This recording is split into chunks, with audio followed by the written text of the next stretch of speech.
Hello mga mi, tara't samahan niyo ako mag from this to this. Sa mga nagtatanong kung paano ko ito ginawa, madali lang naman basta kumpleto ka ng tools tsaka ng materials. Sinimulan ko na kaagad pagkarating nitong mga materyales. So una, sinukat ko muna yung size ng ilalim ng lababo. Tapos kinat ko tong PVC gamit ang cutter. Maganda rin naman sana yung kurtina, kaso laging nalalaglag yung sabitan niya. Nakadikit lang kasi yon gamit ang double adhesive kaya hindi talaga siya tumatagal. Maraming yung nagsasuggest sa akin na magpalagay na lang daw ako ng built-in cabinet. Pero para sa akin hindi pa pwede. Dito kasi sa amin hindi pa stable yung daloy ng tubig. Madalas, daytime wala, saka lang nagkakaroon sa gabi hanggang sa madaling araw. Kaya kailangan talaga namin maglagay ng drum sa ilalim ng lababo. Pero ang totoo niyan, wala rin talagang budget. May ibang option naman, magpalagay ng water tank, pero wala kasi kaming space kung saan ilalagay. Diyan pala, pinagdikit ko yung tatlong panel para makabuo ako ng pintuan. Nilagyan ko para ng J-clip yung taas sa baba, pati yung magkabilang gilid, mas maganda kung lalagyan nyo rin para mas maayos. Gumamit din kami ng Bostik No More Nails. Maganda yan kasi sobrang madikit talaga. Kaya bago nyo i-fix yung mga panel, gamitan nyo muna ng pandikit para hindi siya kumalas o gumalaw. Gumamit din kami ng electrical molding, 3/4 yung size Bali, nagdikit kami dyan sa baba ng dalawang magkatabi, same sa taas, para magpag-slide siya ng maayos. Kung sakaling mahirapan kayo sa paglagay nitong mga pintuan, gamit kayo ng J-clip para mas madali siyang pumasok dyan sa electrical molding. So, ayan. Kahit papaano, nagawa namin ng maayos. Kasi nababothered ako sa part na yan. Ang pangit niya natignan, for repaint na talaga. Kaya naisipan kong takpan na rin to ng PVC. Ayan nga, nagkat ako ng maliliit. Saka ako tatakpan yung part na yan. Hindi ko pa pala to nalalagyan ng door handle kasi wala pa yung order ko. Kaya nagbutas muna ako dyan kasi para ma-slide namin siya ng maayos kasi pagka wala, madulas. Ang nagustuhan ko rin kasi dito sa PVC, waterproof siya kasi hindi may iwasang matalsikan ng tubig. Huwag yun na lang palang pansinin yung mga gamit dyan. Pero huwag kayo mag-alala kasi walang mga ipis dyan. Diyan namin tinatago yung mga tools, mga panlinis, dishwashing liquid, at iba pang gamit sa bahay. Sa kabilang side naman, doon nakalagay yung 2 drum ng tubig. In case walang tuloy yung gripo, meron kaming magagamit. Sobrang alinsangan pala ng mga oras na yan kasi yan yung time na umuulan habang umaaraw. Lowbat pa naman tong portable fan ko. Buti na lang, meron akong pang malakasang power bank. Marami ka na ring cellphone na pwedeng may charge dito. Meron nga pala itong 50,000 mAh. Kung naghahanap ka pala ng affordable, well-designed, at good quality na vacuum cleaner,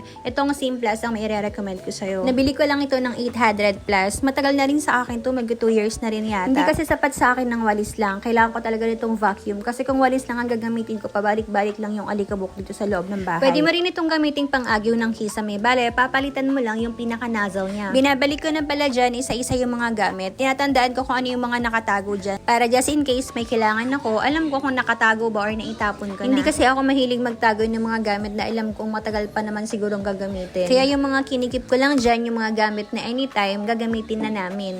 So, eto na nga. Dumating na rin yung hinihintay kong door handle. Nabili ko lang din ito online. Ayan, natapos na. Naikabit ko na rin yung door handle. Satisfied talaga ako dito kasi mas gusto ko talaga tong PVC. So, ayan lang. Bye!